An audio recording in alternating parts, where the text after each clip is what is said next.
For our guest today, we have Ms. Valerie Russell. She is with the VA administration out of Alexandria, and she will tell you I think she's executive director. I'm actually the assistant director. Assistant director. Assistant director for activations, and I'm based in Alexandria. Yes.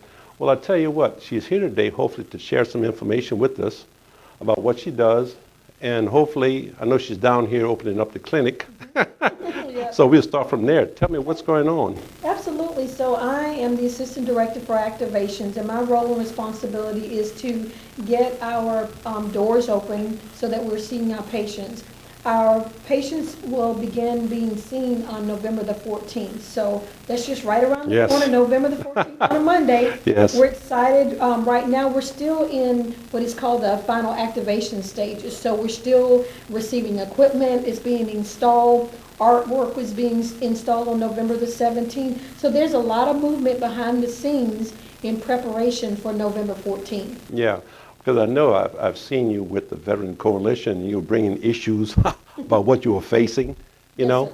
Sir. And as far as for the new clinic down here, talking with the congressman, there were a lot of walls up, fighting to get them, tear them down. I know you played a major part in that as well, in getting this clinic here. So right. I think that we have with the Veterans Action Coalition, it's been a very good partnership within the last year with our new administration. We do have another new medical center director, and so we have partnered with them. They've been instrumental. We're going to have a new traffic sign. Yes, I heard about that. Absolutely. Yes. Right now there is a turn signal so that you can safely navigate. They were concerned as well as we were with our patients navigating in. This is a very busy parkway. Yes, it is. And so they have been absolutely instrumental in getting that turn signal as well as the traffic light, which I understand is going to be installed shortly. Well, I just found out about that, but what I've seen so far is a far cry Absolutely. prior to what the light is coming up, Yes. I do know that I was at the clinic on Pinhook.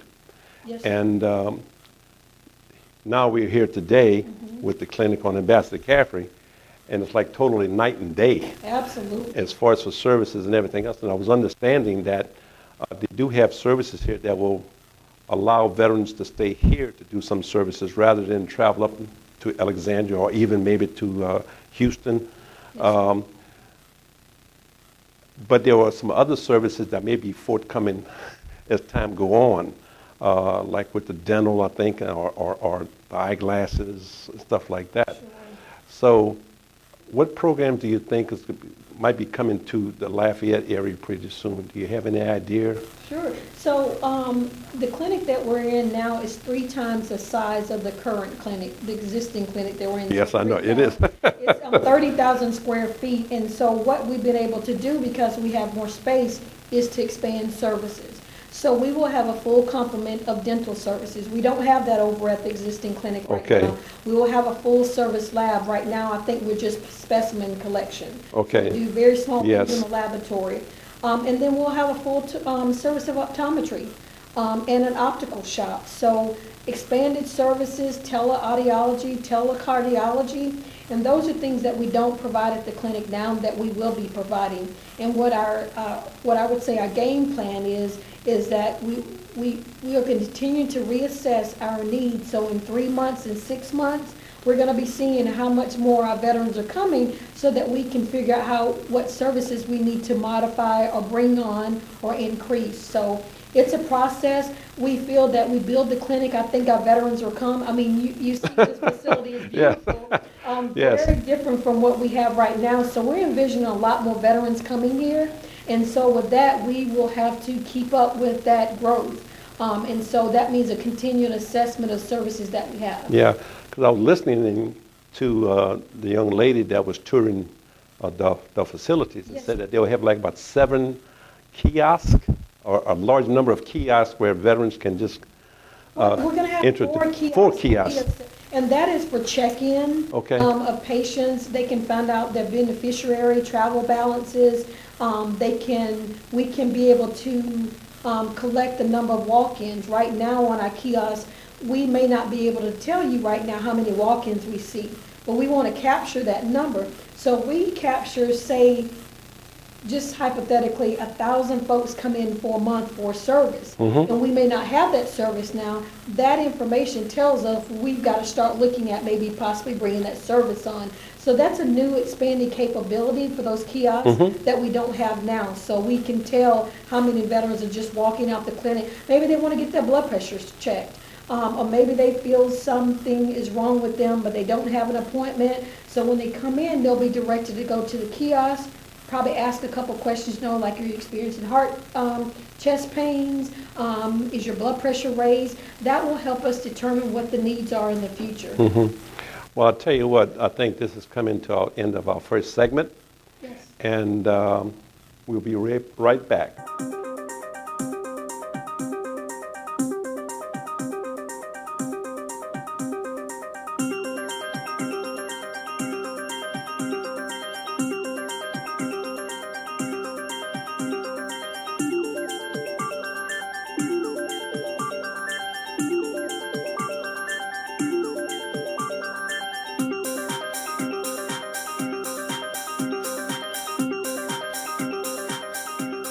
We're back with Ms. Valerie, and she is here to continue where she left off, I hope. I know she got a lot of information, so guys, be patient. Ms. Valerie? Again, so we'll be opening on November the 14th.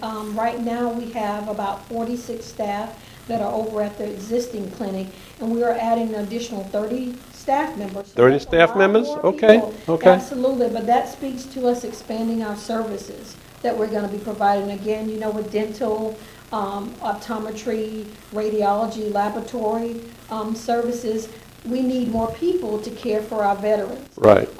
We have in our physical therapy area a state-of-the-art restroom where we will teach veterans that may have some disabilities how to maneuver their bathrooms. Okay. VA provides different services such as shower rails,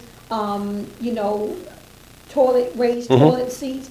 Those are things they will be trained on in our large facility, our physical therapy gym, to take care of patients so that they can maneuver around their home.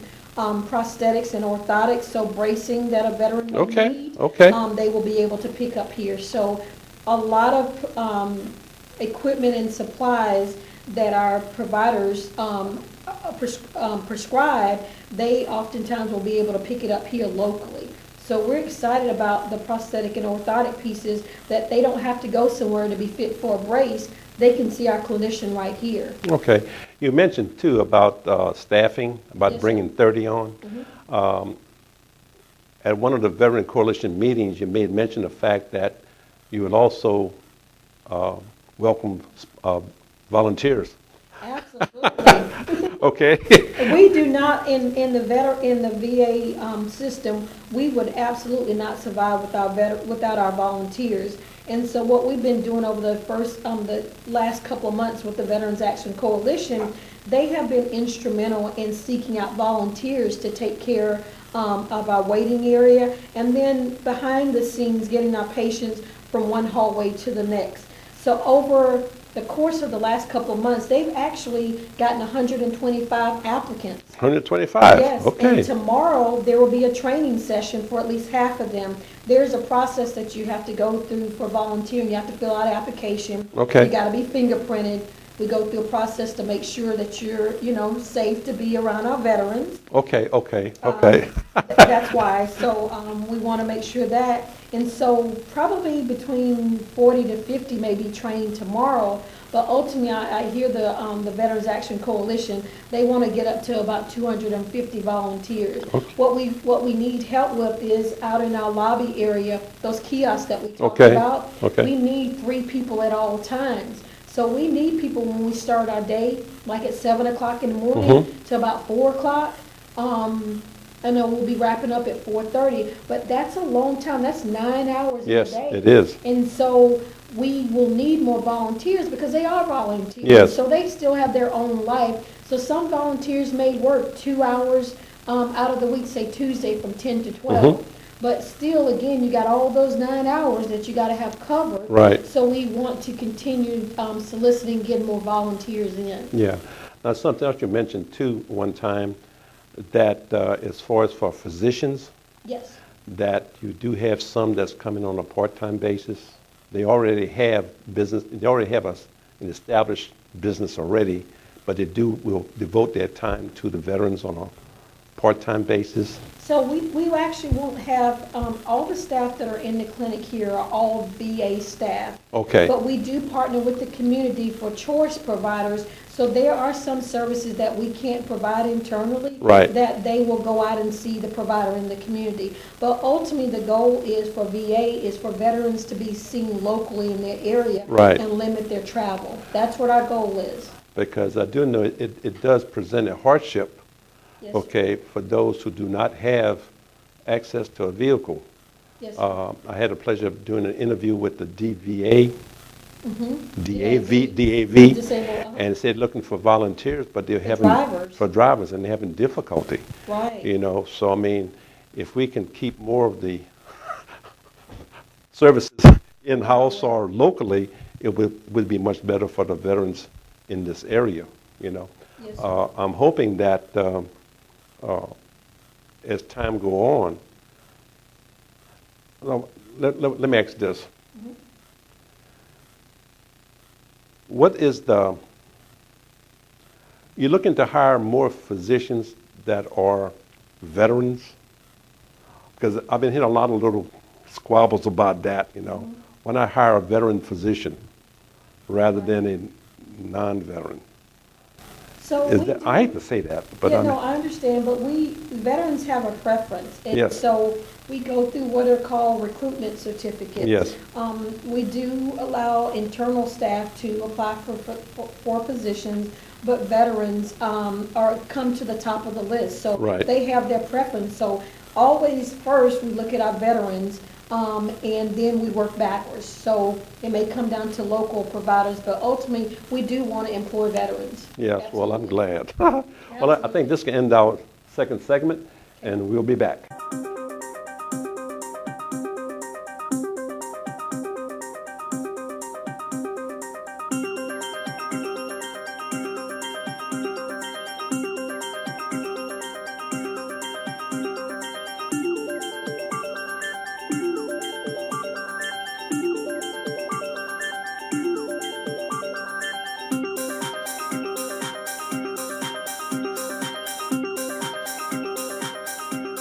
Okay, we're back with Miss Valerie, and she's going to talk about navigating in the clinic, because it's rather large. So, Miss Valerie, Okay. show is yours. So when our veterans come into the clinic, I think I shared earlier, we will have volunteers, 3 volunteers to greet our veterans, so that we get them checked in and seated and ready to see our providers. When you go behind the scenes, all of our hallways are colored differently, so that would signify a change for the veterans. So our volunteers, we will have 3 volunteers on the other side. It's kind of like a Disney thing. If you've been to Disney World, Yes. Disneyland, you don't ever see Mickey until he's That's out right. and about on the street. So what you'll see is behind the scenes, we will have folks navigating and getting ready to move our veterans from one hallway to the next. And so the hallways are colored to signify a change in service. So one of the hallways will be like yellow, and it'll talk about specialty services, like our telehealth. One hallway will be just for primary care.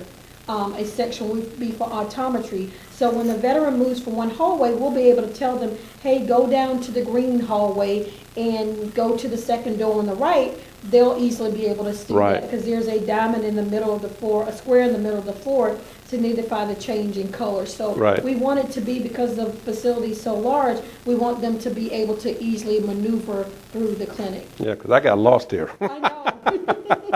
Hate to say it like that, I got lost. Absolutely. But You know? that's a good thing, though, compared to our clinic that we have now. Yeah, yeah. It's good. So we will, I talk about the colors of the floors, but our volunteers will also be going with our veterans that may have some challenges moving around. Okay. We will make sure that they are moved, walk to the next location, and then the volunteer will make sure the provider knows that they're ready to be seen. So basically, once they're in the house, We're gonna they're take in care of somebody's it. hands. They're in somebody's hands. I like that. Absolutely. And I we like want it that. to be, because it is such a large facility, we want it to be easy, and that's part of the training that's gonna go on tomorrow is we're gonna teach our volunteers what's down all of those hallways. Okay. So they'll be able to, at the drop of a hat, say, hey, I gotta run down to the red hallway, to pick up this. So Yeah. we're gonna be training tomorrow, probably around 40 to 60 volunteers Well, to that- teach them how to navigate through the facility. I may come here to find out for myself. I understand. But I tell you what, there's really not that much more you can tell us. You really gave us enough information, to tell you the truth. We're just looking forward to our opening day of November the 14th. It's been a really long time coming. Yes. And so we're just so excited for our veterans in this area to get the best state-of-the-art care that they deserve. Yeah. Well, I tell you what, we're going to end the show, but I would like for you to send some photographs, pictures, Absolutely. as many as you can, Sure. so we can show the veterans Absolutely. the different areas and so forth. Absolutely. We'd like to do And that. once you walk in the door, you're being taken care of. That's what our goal is. We're going to do that. Okay, thank you very much. Okay, well, thank you Well, for the look. opportunity. We'll be back